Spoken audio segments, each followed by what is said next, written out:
મે મહિનાની પહેલી તારીખ અને મોંઘવારીનો પહેલો મોટો માર. સામાન્ય જનતા હજુ તો ગરમીથી પરેશાન છે ત્યાં ગેસ કંપનીઓએ કોમર્શિયલ ગેસ સિલિન્ડરના ભાવમાં તૂતિંગ વધારો કરીને વેપારીઓની કમર તોડી નાખી છે.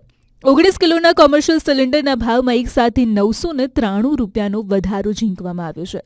આ ભાવ વધારા બાદ હવે દેશના મહાનગરોમાં સ્થિતિ શું છે તેના પર નજર કરીએ તો દેશની રાજધાની દિલ્હીમાં જે સિલિન્ડર ગઈકાલ સુધી 2079 રૂપિયામાં મળતો હતો તેનો ભાવ હવે 3072 રૂપિયા થઈ ગયો છે.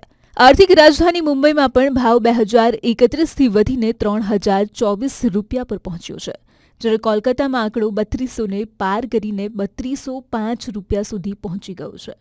એક સાથે લગભગ 1000 રૂપિયાની નજીક થયેલો આ વધારો હોટેલ, રેસ્ટોરન્ટ અને નાના ખાણીપીણીના ધંધાર્થીઓ માટે મુસીબત બનીને આવ્યો છે. ગેસના ભાવ વધતા હવે બહાર જમવું કે નાસ્તો કરવો પણ સામાન્ય માણસના ખિસ્સા પર ભારે પડી શકે છે. મે મહિનાની શરૂઆત જો આટલી ગરમ રહી હોય તો આવનારા દિવસોમાં મોંઘવારી ક્યાં જઈને અટકશે તે જોવાનું રહ્યું.